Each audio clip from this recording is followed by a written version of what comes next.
कवि सम्मेलनों के विषय में आपने बहुत किस्से सुने होंगे, मैं भी सुनता रहा हूँ और यही कारण है कि कवि सम्मेलनों में मैं अक्सर जाता नहीं।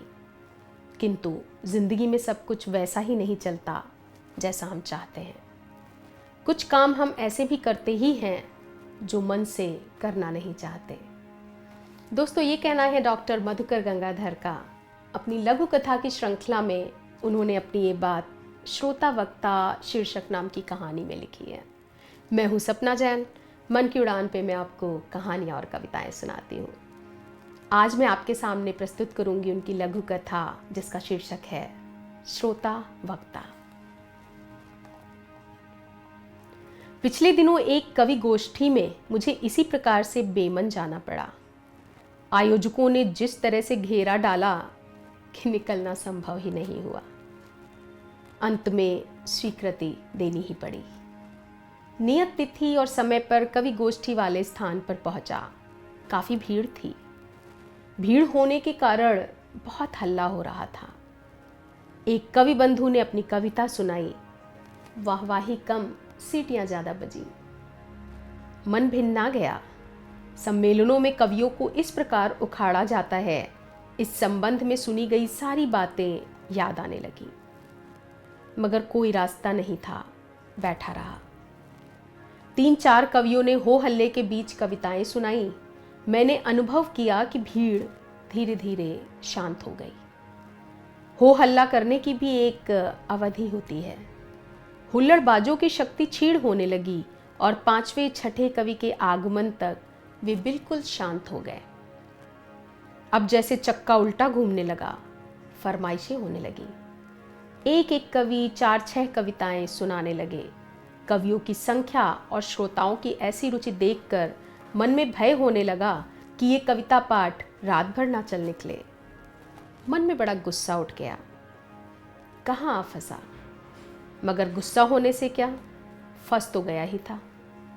अब तो कविता सुनाकर ही जाना था। मैंने चाहा कि मेरी कविताएं सुन ली जाएं और मुझे फुर्सत मिल जाए, मगर आयोजकों को ये अच्छा नहीं लगा।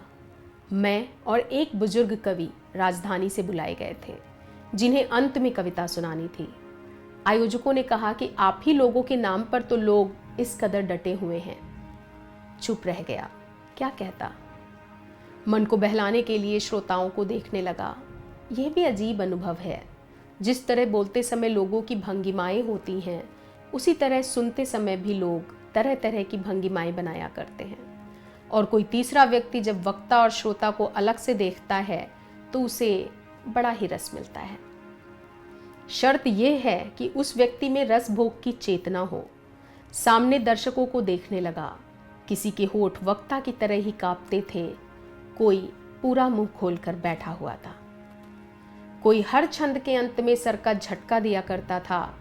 उन्हीं श्रोताओं में एक ऐसा भी था जो शांत गंभीर होकर बैठा था और एक निष्ठ कविताएं सुन रहा था। उस पर नजर अड़ गई। कवि गोष्ठी 3 बजे रात तक चली। वो व्यक्ति उसी प्रकार बैठा रहा, शांत गंभीर एक निष्ठ। मेरी नजर बार बार उस पर जाकर अड़ जाती थी। आखिर कविता पाठ समाप्त हुआ। लोग जाने की तैयारी करने लगे। मुझे तथा मेरे साथ गए बुजुर्ग कवि को रात वहीं रहना था। सो आयोजकों के साथ अपने सोने के कमरे में हम पहुंचाए गए। हम लोग कमरे में पहुंचकर पूरी तरह निश्चिंत हो भी नहीं पाए थे कि वो गंभीर श्रोता धीरे धीरे कमरे में आया। उसने कविताओं पर 5 मिनट बातें करने की चाहिए। मेरा मन थका हुआ था। मैंने कहा, सवेरे आइएगा। वो व्यक्ति बाहर चला गया। मेरे साथ वाले बुजुर्ग कवि भी बाहर निकलने लगे। मेरे कुछ कहने के पहले ही वो बोले, तुम सो रहे हो, मैं कुछ देर बाहर रहूंगा। क्या काम है अभी? रात के 3:30 बज रहे हैं। कविताओं पर बातें करूंगा। किससे?